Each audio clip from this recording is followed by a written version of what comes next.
Hello. അപ്പം എല്ലാവരും പെരുന്നാരാവിൻ്റെ മാസം കണ്ട സന്തോഷത്തിലാണ്. നമ്മൾ വലിയവർക്കൊക്കെ നാളെ പെരുന്നാളാവണ്ട എന്നുള്ളൊരു തോന്നലായിരുന്നു.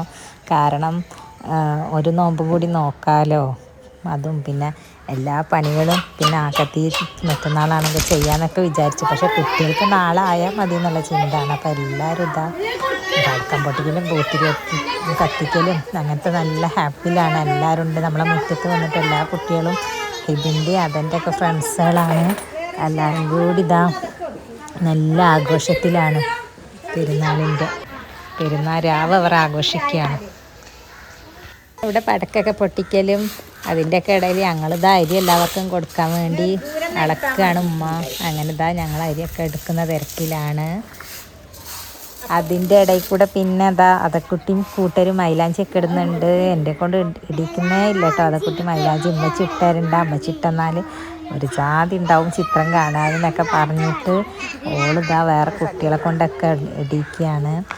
അങ്ങനെ അവർക്ക് മൈലാഞ്ചി ഇടുന്ന ഹരം. അപ്പം എന്തായാലും കുട്ടികൾ ഫുൾ ഹാപ്പിയാണ് കേട്ടോ പെരുന്നാരാവായിട്ട്.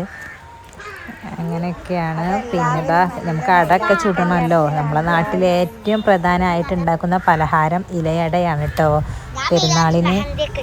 അപ്പം എല്ലാ പ്രാവശ്യവും നമ്മൾ നേരത്തെ തന്നെ ഉണ്ടാക്കാറുണ്ട് അട.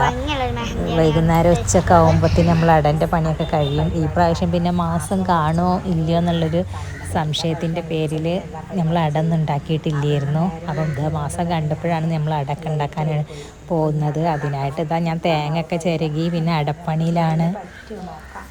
മൈലാഞ്ചി അരച്ചതുണ്ടായിരുന്നു, അത് ഇടാമെന്ന് വിചാരിച്ചു. അങ്ങനെ ഉറങ്ങി. ഒരുപാട് ലൈറ്റായിരുന്നു രാത്രി. അങ്ങനെ പിന്നെ നേരം വെളുത്ത് എണീച്ചു. പെരുന്നാളാണല്ലോ. അങ്ങനെ രാവിലെ പിന്നെ ഞങ്ങൾ കടിയൊന്നും ഉണ്ടാക്കിയിട്ടുണ്ടായിരുന്നില്ല. ഈ അടയും ഓരോ ഗ്ലാസ് ചായയും തന്നെയാണ് രാവിലെ കഴിച്ചത്. അതൊക്കെ കഴിഞ്ഞ് ഞാൻ ബിരിയാണി ഉണ്ടാക്കി. പിന്നെ കുട്ടികളൊക്കെ മാറ്റി കൊടുത്തു. അതൊക്കെ റെഡി ആയിട്ടുണ്ട്. പിന്നെ ഹിബിന് വല്യമ്മയും പിള്ളേരും കൂടി ഫോട്ടോസൊക്കെ എടുത്തു. അങ്ങനെ അവർ ഹിബിന് പള്ളിയിലൊക്കെ പോയി വന്നു. ഫുഡൊക്കെ കഴിച്ചു. സെഹറീഷ് തൊണ്ട് പൊളിക്കാൻ പോവുകയാണ്. അപ്പം നോമ്പിന് പൈസ ഒക്കെ കിട്ടുന്നതെല്ലാം ഈ തൊണ്ടിൽ കൊണ്ടിടുമായിരുന്നു. അങ്ങനെ ഇന്ന് പൊളിക്കുകയാണ് ഗൈസ്. എല്ലാവരും നോക്കിയിരിക്കുകയാണ്. എന്തായിരിക്കും എത്ര ആയിരിക്കും എന്നൊന്നും അറിയില്ല. എന്തായാലും നമുക്ക് നോക്കാം. ആകാംക്ഷയോടെ നല്ല ബന്ധപ്പെട്ടിരിക്കുകയാണ്. ഒരു കോടി ഉണ്ടാവുന്നതാണ് എൻ്റെ വിചാരം.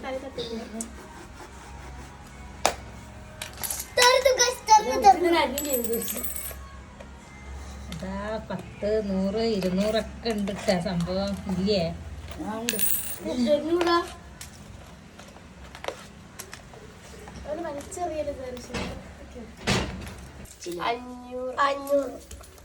ഗുഡ്.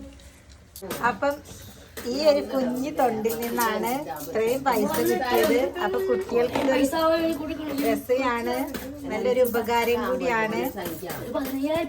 അങ്ങനെ തൊണ്ട് പൊട്ടിക്കലൊക്കെ കഴിഞ്ഞു. പിന്നെ പെരുന്നാളല്ലേ, എവിടേക്കെങ്കിലൊക്കെ പോകണമെന്നായിരുന്നു പ്ലാനിങ്. അതിനായിട്ട് ഞങ്ങൾ പരപ്പനങ്ങാടി ചെറുമംഗലം ഒരു പാർക്കുണ്ടെന്ന് പറഞ്ഞു. പാർക്കൊന്നല്ല, ന്യൂ കട്ട് എന്ന് പറഞ്ഞിട്ട്.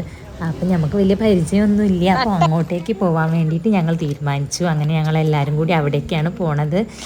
അവിടെ എത്തിയാണ്. അപ്പോൾ അവിടെ എത്തിയപ്പോൾ തന്നെ നല്ല രസമൊക്കെ ഉണ്ട് കാണാനായിട്ട്. ചുറ്റിലും പുഴയൊക്കെ ആയിട്ടാണ്, അല്ലാതെ പാർക്കും കാര്യങ്ങളൊന്നുമില്ല. ഈ പുഴകളും പ്രകൃതി ഭംഗി ആസ്വദിക്കുക എന്നുള്ളത് മാത്രമാണ് അവിടുത്തെ ഇത്. അപ്പം ഞങ്ങൾ പോയി. കുട്ടികൾക്കൊന്നും വലിയ രസമായിട്ടില്ല, എന്നാലും നമുക്കൊന്ന് വെറുതെ ഇങ്ങനെ ആസ്വദിക്കാൻ പറ്റി പ്രകൃതി. അങ്ങനെ ഞങ്ങൾ അവിടെ പോയി. നല്ല ഭംഗിയുണ്ട് കേട്ടോ പുഴയൊക്കെ കാണാനായിട്ട്. അവിടെ നിന്ന് ഞങ്ങൾ കുറച്ച് ഫോട്ടോസൊക്കെ എടുത്തു. പിന്നെ അവിടെ ഒരു പരിപാടി ഉണ്ടായിരുന്നേ, ഒരു പാവപ്പെട്ട ആൾക്ക് വേണ്ടിയിട്ട് പാട്ട് പാടുന്നുണ്ട്. അപ്പോൾ പൈസ ഒക്കെ കിട്ടാൻ വേണ്ടിയിട്ട്. അപ്പോൾ അവിടെ ഞങ്ങൾ കുറച്ച് നേരം നിന്നു. അപ്പോൾ എല്ലാവർക്കും പാട്ട് പാടാമെന്ന് പറഞ്ഞു. അപ്പോൾ അതക്കുട്ടി അവിടെ ഒരു പാട്ട് പാടുന്നുണ്ട്.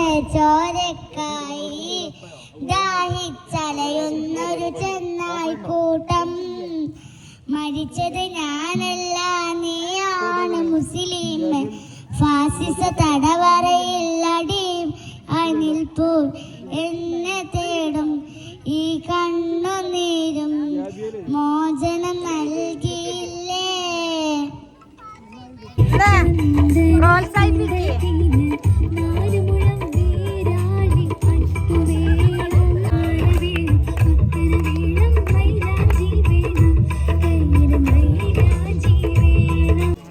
അതൊക്കെ കഴിഞ്ഞ് പിന്നെ ഞങ്ങൾ വീട്ടിലേക്ക് തിരിച്ചു വരികയാണ്. അപ്പോൾ ഇത്രയൊക്കെ ഉള്ളൂ. എല്ലാവർക്കും നല്ലൊരു ഈദ് മുബാറക്ക് ആശംസിക്കുന്നു. അപ്പോൾ ഇത്രയേ ഉള്ളൂ. വീഡിയോ ഇഷ്ടമായ ലൈക്ക് ചെയ്യുക, ഷെയർ ചെയ്യുക, സബ്സ്ക്രൈബ് ചെയ്ത് സപ്പോർട്ട് ചെയ്യുക. ഓക്കേ.